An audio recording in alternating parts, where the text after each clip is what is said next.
Capítulo 6. Anamnesis en la montaña. Pasaron los años como viento que no deja huella en la piedra, pero sí en el corazón. Elian creció, su cabello se volvió más oscuro, su andar más firme, su voz más profunda. El nombre de su infancia se volvió un eco lejano, casi olvidado, y el mundo ya solo lo llamaba Giorgio, como si la vida quisiera vestirlo con un ropaje más sobrio, más común, más útil para lo cotidiano. Había dejado la primera edad y entrado en la segunda, esa tierra incierta donde las olas interiores comienzan a chocar entre sí. La juventud era un mar donde se bañaban los impulsos, sus aguas las pasiones, y sus truenos, las batallas invisibles que libramos cuando la sangre hierve más que la razón. En aquella etapa, los agravios parecían heridas intolerables, y la justicia, para él era como una espada que cada cual empuñaba a su modo, juzgando y castigando con manos aún inmaduras. Pero Giorgio no era como los demás. En su pecho dormía algo que no moría. Aunque sus días transcurrían entre el torno del taller alfarero, moldeando vasijas con la misma tierra que pisaba, su mente caminaba más lejos. Las manos amasaban barro, pero los ojos, cuando se alzaban, buscaban respuestas en las montañas lejanas o en las formas de las nubes errantes. La figura de su madre seguía allí, firme, protectora, con la ternura que solo conoce quien ha amado en silencio. Pero la ausencia del padre, de una voz que pusiera límites y sembrara norte, proyectaba una sombra que ni el tiempo ni el cariño podían disipar del todo. Giorgio sentía esa falta como una brisa fría que cruzaba su espalda cuando menos lo esperaba. Tal vez fue eso lo que vislumbró en Elio aquel día lejano, no solo un maestro, sino el rastro de una autoridad justa, sabia, que no manda, sino que guía. Su memoria era una red de fragmentos, imágenes borrosas y frases que volvían en los sueños, como brasas que se resisten a apagarse. Había momentos, breves como el parpadeo entre dos pensamientos, en los que algo se encendía dentro de él.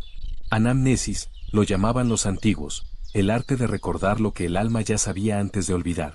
Y en uno de esos atardeceres, mientras observaba desde lo alto cómo las nubes se deshacían sobre las montañas del horizonte, su pensamiento comenzó a hilvanar, sin buscarlo, una suerte de monólogo silencioso. A veces me pregunto si la verdad, dicha con dulzura, no suena simplemente como un murmullo en un mundo que ha aprendido a oír solo el grito. ¿De qué sirve hablar de sabiduría donde reina el ruido? Tal vez ya todos se han rendido y llaman normalidad a esa costumbre de bajar la cabeza, de vivir sin preguntas. ¿Será que despertar es un acto solitario? Porque regresar con los ojos abiertos a un lugar donde todos duermen, no sé si es valentía o condena. Y siempre hay alguien que te enseña a callar justo en el momento en que sentís que por fin tenías algo que decir. ¿Cómo explicar que hay una claridad en la mirada del niño que a veces los adultos han perdido para siempre? No sé, quizá decir lo que uno ve y siente es el precio que se paga por conservar el alma intacta. Pero entonces, ¿qué juicio es más verdadero, el que dictan los hombres, o el que murmura la conciencia cuando nadie escucha? La brisa le revolvía el cabello, pero no respondía. Solo las nubes parecían comprenderle, dibujando figuras imposibles que nacían y morían sin dejar nombre. El pueblo, mientras tanto, seguía su curso. Viejo, cansado, como una canción repetida demasiado tiempo. Las mismas calles polvorientas, los mismos saludos vacíos, los mismos sueños postergados. Todo parecía diseñado para mantener el equilibrio, aunque el equilibrio supiera a resignación. Giorgio, fiel al legado de su familia, continuaba como alfarero, torneando el barro con maestría. El oficio le daba sustento, dignidad y cierto respeto entre los suyos. Pero había algo en el que no se dejaba modelar tan fácilmente. Algo que no se conformaba con vivir bien, si eso significaba vivir dormido. Un día, sin aviso previo, Giorgio o tal vez fue Elio quien despertó con los ojos tan claros como su decisión. Había soñado con fuego bajo la tierra, con palabras inscritas en piedra y con un rostro que no recordaba del todo, pero que lo llamaba. No hizo preguntas. No buscó señales. Solo supo que era tiempo. Ese mismo amanecer, encendió el horno y comenzó a trabajar como si cada pieza fuese una semilla que urgía ser plantada. El taller, oscuro y cálido, olía a arcilla húmeda y humo antiguo. Las estanterías de madera crujían bajo el peso de jarras, cuencos y cántaros recién horneados. En el rincón más alto, el torno giraba como un mundo dentro del mundo, donde el barro encontraba forma entre sus manos. Durante días no se detuvo. Sus dedos se movían con urgencia, pero sin torpeza.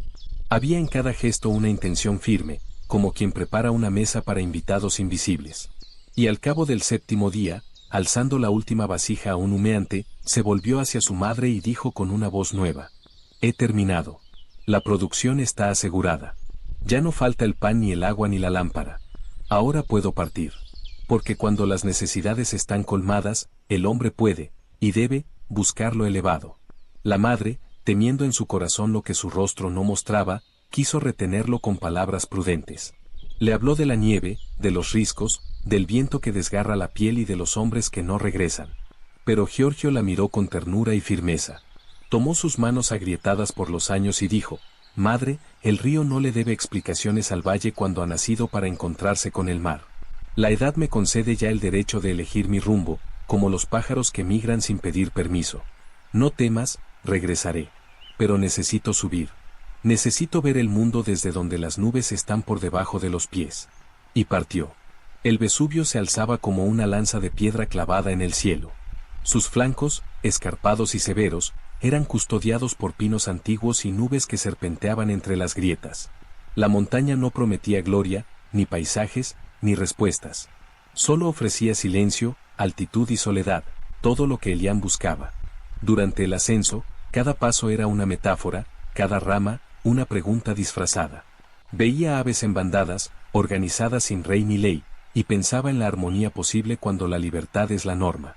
Observaba los insectos trabajar entre raíces, sin oro ni látigos, y comprendía que la propiedad no es más que un acuerdo entre necesidad y cuidado. Al ver los árboles torcidos por el viento resistir sin romperse, pensaba que tal vez la ley más justa es la que se adapta al terreno, y no la que se impone desde lo alto. En la mirada de los zorros esquivos y las liebres veloces intuía un principio olvidado: no hay castigo más justo que la conciencia que no duerme.